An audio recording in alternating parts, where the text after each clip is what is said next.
Hi guys. അപ്പോൾ ഇന്ന് നമ്മളെ വിട്ടുപിരിഞ്ഞ ശ്രീനിവാസൻ സാറിൻ്റെ എൻ്റെ ഫേവറേറ്റ് ഒരു മസ്റ്റ് വാച്ച് 3 മൂവീസിനെ കുറിച്ച് സംസാരിക്കാം. എൻ്റെ ഏറ്റവും ഫേവറേറ്റ് 3 മൂവീസാണ്. അതിൽ ഫസ്റ്റ് വൺ എന്ന് പറയുന്നത് പൊന്മുട്ടയിടുന്ന താറാവ്. സോ നിങ്ങൾ കൂടുതൽ പേര് ഇത് കണ്ടു കാണും. നല്ല മൂവിയാണ്. അതിൻ്റെ ഏറ്റവും വലിയ ഹൈലൈറ്റ് അതിൻ്റെ സ്റ്റോറിയും അതിൻ്റെ സെറ്റിങ്ങും അതിൻ്റെ ടോട്ടലൊരു വേൾഡ് ബിൽഡിങ്ങുമാണ്. എത്ര കണ്ടാലും അത്രയ്ക്ക് ഫ്രഷ് ആയിരിക്കും ആ ഒരു ടോട്ടൽ മൂവിയുടെ സെറ്റപ്പ്. നിങ്ങൾക്കറിയാം, ഒരു കോമിക്കൽ നേച്ചറിലാണ് സാർ അത് എഴുതിയിരിക്കുന്നത്. അതുപോലെ തന്നെ അതിൻ്റെ ഏറ്റവും വലിയ പോസിറ്റീവാണ് അതിലെ കാസ്റ്റിംഗ് എന്ന് പറഞ്ഞാൽ ഫുൾ അതിലുള്ള എല്ലാ ആൾക്കാരും എവർഗ്രീനാണ്. അവരുടെ ആക്ടിങ് ടെക്നിക്സ് ആയാലും മാനറിസംസ് ആണെങ്കിലും എല്ലാം തന്നെ. അതുപോലെ തന്നെയാണ് അതിൽ സാർ ഉപയോഗിച്ചിരിക്കുന്ന ഡാർക്ക് ഹ്യൂമർ അതിൽ കുറച്ചൊക്കെ മിസോജനി ആയിട്ട് തോന്നാം നിങ്ങൾക്ക്. പക്ഷേ ആ ഒരു പീരീഡിൽ അത് വളരെയധികം എക്സലൻ്റ് തന്നെയായിരുന്നു. അതുപോലെ തന്നെയാണ് സാർ ഇടയ്ക്കിടയ്ക്ക് യൂസ് ചെയ്യുന്ന ഈ ബേസിക് ഹ്യൂമൻ ഇമോഷൻസ്, അതായത് ഈ ഗ്രീഡ് ആയിക്കോട്ടെ, റിവെഞ്ച് ആയിക്കോട്ടെ, ബിട്രയൽ ആയിക്കോട്ടെ, ഈ സാധനങ്ങളെല്ലാം അതിൽ വ്യക്തമായിട്ട് യൂസ് ചെയ്തിട്ടുണ്ട്. കറക്റ്റ് അളവിൽ കറക്റ്റ് ലെവലിൽ യൂസ് ചെയ്തിട്ടുണ്ട്. So my first movie is Ponmuttayidunna Tharavu. Now second is Chinthavishtayaya Shyamala. അതെല്ലാവരും കണ്ടു കാണും. സാറിൻ്റെ തന്നെ ഡയറക്ടോറിയലും അതേപോലെ തന്നെ സ്ക്രീൻ പ്ലേയും.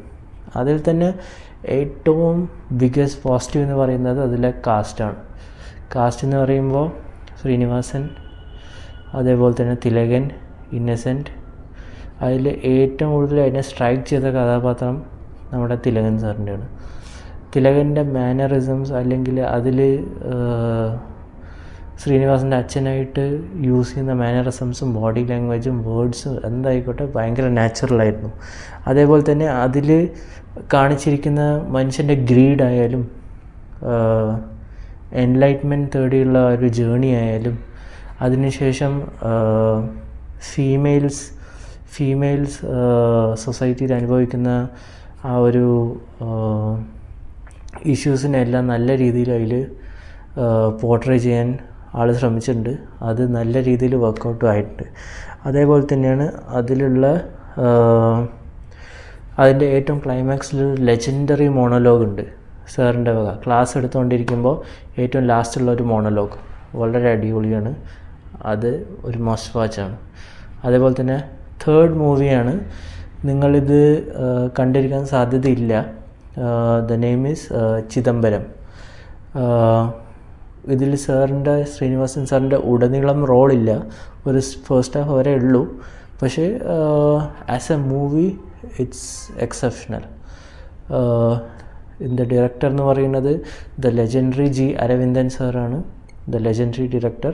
നിങ്ങൾ അദ്ദേഹത്തിൻ്റെ മൂവീസ് കണ്ടിട്ടുണ്ടെങ്കിൽ നിങ്ങൾക്ക് മനസ്സിലാവും. അല്ലെങ്കിൽ ഒന്ന് ട്രൈ ചെയ്ത് നോക്കുക. യൂട്യൂബിൽ അവൈലബിൾ ആണ്, നിങ്ങളൊന്ന് ട്രൈ ചെയ്ത് നോക്കുക. ബിഗ്ഗസ്റ്റ് പോസിറ്റീവ് എന്ന് പറയുന്നത് ഇതിൻ്റെ സ്റ്റോറി, സിനിമാറ്റോഗ്രഫി തന്നെ അരവിന്ദൻ സാർ ഈ ഒരു ലാൻഡ്സ്കേപ്സും കളേഴ്സും എല്ലാം യൂസ് ചെയ്തിരിക്കുന്ന ഒരു ടെക്നീക്സ് ഉണ്ട്. ലാൻഡ്സ്കേപ്സൊക്കെ ഒരു ക്യാരക്ടർ പോലെയാണ് ഈ സിനിമയിൽ എസ്റ്റാബ്ലിഷ് ചെയ്തിരിക്കുന്നത്. അതേപോലെ തന്നെ കാസ്റ്റ് മെയിനായിട്ട് എടുത്തു വരേണ്ട ശ്രീനിവാസൻ, ഭരത് ഗോപി, അതേപോലെ തന്നെ സ്മിത പാട്ടീലിൻ്റെയൊക്കെ ഒരു ഡെബ്യൂ മൂവി പോലെയാണ് മലയാളത്തിലിത്. തീർച്ചയായിട്ടും ട്രൈ ചെയ്ത് നോക്കുക. അതേപോലെ തന്നെ ഒരുപാട് ഹ്യൂമൻ ഇമോഷൻസിന് കോംപ്ലക്സ് ആയിട്ടുള്ള ഐഡിയോളജീസും ഫിലോസഫീസും എല്ലാം ഇങ്ങനെ പറഞ്ഞു പോകുന്നൊരു സിനിമയാണ്. അഥവാ എവിഡൻ്റായിട്ട് പറയുന്നില്ലെങ്കിലും സബ് ടെക്സ്റ്റിൽ അണ്ടർലൈനിങ് ആയിട്ട് ഒരുപാട് കാര്യങ്ങൾ ഇതിൽ പറഞ്ഞു പോകുന്നുണ്ട്. ഷുവർലി നിങ്ങൾ ചെക്കൗട്ട് ചെയ്ത് നോക്കണം. അപ്പോൾ 3 സിനിമകൾ പറഞ്ഞു. എന്തായാലും ട്രൈ ചെയ്തിട്ട് നിങ്ങളുടെ ഏതാണ് ഫേവറേറ്റ് ശ്രീനിവാസൻ മൂവീസ് അതൊന്ന് കമൻറ്റ് ബോക്സിൽ പിൻ ചെയ്യണേ. Okay, that's it. ബൈ.